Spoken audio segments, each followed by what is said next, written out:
Hello सांग मैंने आपण मैंने समस्ते केमती अच्छा होप आपण मैंने समस्ते बहुत ही भल थे। आज बनइब गोटे एमती रेसिपी जोटा आम रेस्टोरेंट गले निहाती ऑर्डर करूँ। मो कथा कहूँ मोर से बहुत ही फेवरेट। मो रेस्टोरेंट गले से बाध्य ऑर्डर करे। तो चलते तार प्रिपेरेसन स्टार्ट करवा। आ प्लीज जो मैंने मो चैनल को न्यू आसती प्लीज मो चैनल को सब्सक्राइब कर जमार भूलें। तो चलते तार प्रिपेरेसन स्टार्ट करवा। मु फास्ट गोटे पैन रे पानी नहीं पानी को आमे भलसे गरम करदबा। जिते बेले इथिरे बॉयल आसीबा स्टार्ट हबो सेते बेले आमे इथिरे कॉर्न टाको पकेदबा।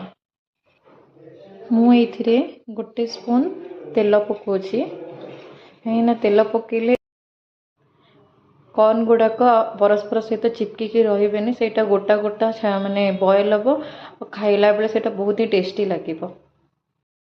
देन मु इथिरे अल्प लुण पकोछि कहीं लुण पकईले कॉर्न गुड़ाक जल्दी बॉयल हो।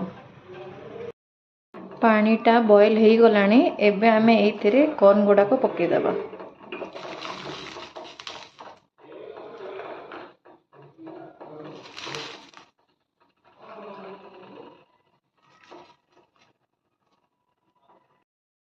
गैस फ्लेम को हल्का लो कर दूची सेटा धीरे धीरे हम या आम 5 ରୁ 10 मिनिट जाए बॉयल हाँपाई दबा।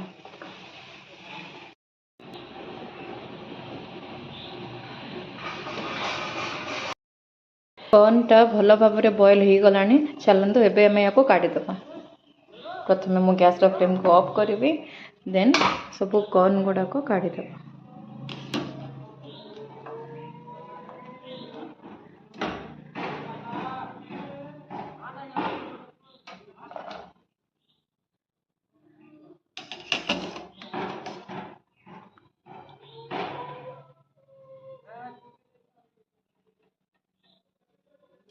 देन आम कॉर्न को 10 ରୁ 15 मिनिट जाए ठंडा हाँपाई रखिदबा।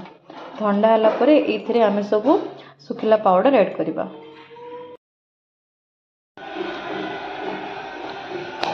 कॉर्न टाको आम भल भाव में ठंडा करदबा। एबे चलते ये आम सब मसला गुड़ाक पकेबा। एबे आम कॉर्न को छाणीबा। तो या मु प्रथमे नहीं 1/2 कप राइस फ्लोर,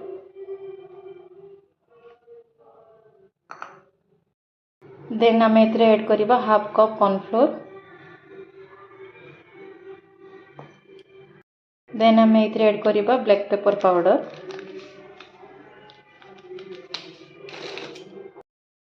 देन आम एथरे ऐड करवा लुण स्वाद अनुसार,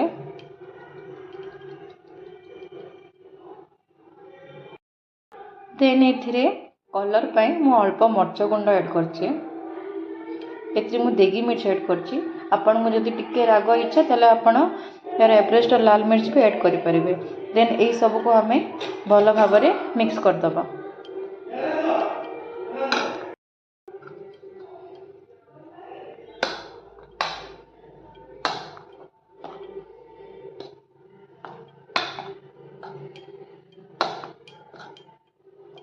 ये सब को भल से मिक्स करेंगे ना मसलाटा सब आड़े लगनी। मोर स्वीट कॉर्नटा भल भाव में सब मसला सहित मिक्स हो जाइए। चलते एबे आमे कढ़ईटा को गरम करवा। तेलटा भल भाव में गरम हो गलानी एबे आमे एथिरे कॉर्न गुड़ाक पकेदबा।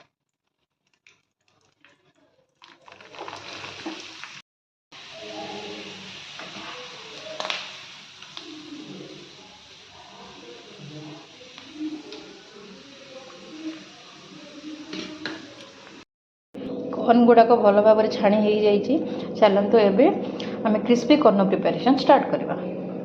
प्रथमे आम कढ़ई को गरम हाँपाई रखीदे। कढ़ईटा वन्स गरम है से आम तेल पकईदबा। ये मु 1 स्पून तेल पकईची। तेलटा गरम है आम ये अदा और रसुण पकेबा। क्रिस्पी कॉर्न बनवाई मुझे पियाज, कैप्सिकम, अदा, रसुण आ कंचामरिच। प्रथमे अदा रसुण पकईदेली जमी भाजी अदा रसुण जमी भाजी होपर आम ये ग्रीन चिली ऐड करवा। देन ये पियाज ऐड करवा।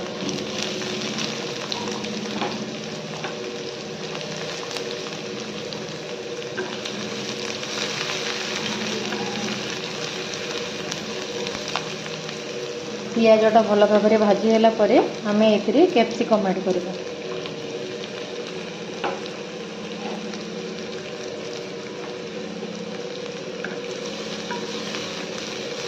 ये सबको भलसे भाजीदेव।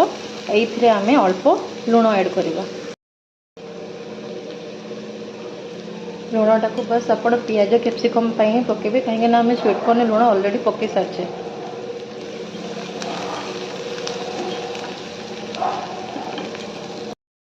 ये मु हल्का ब्लैक पेपर भी ऐड करुँची बस टिके हल्का राग पाई।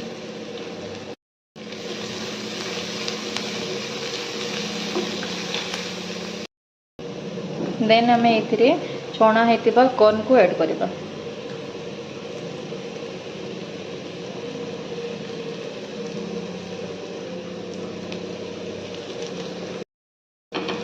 एबे या को आम भलसे फ्राए करदबा। आमर अमेरिकन क्रिस्पी कॉर्न बनिके रेडी हो गलानी। आम ए अल्प लेंबू चिपुड़ा कहीं लाइम जूसटा पकेले यहाँ बहुत ही टेस्टी लगे। तो आपको गर्मा गर्म सर्व करके खातु। प्लीज़ मो रेसिपीटा भल लगे लाइक शेयर कमेंट करने जमारू भूलें। Thank you.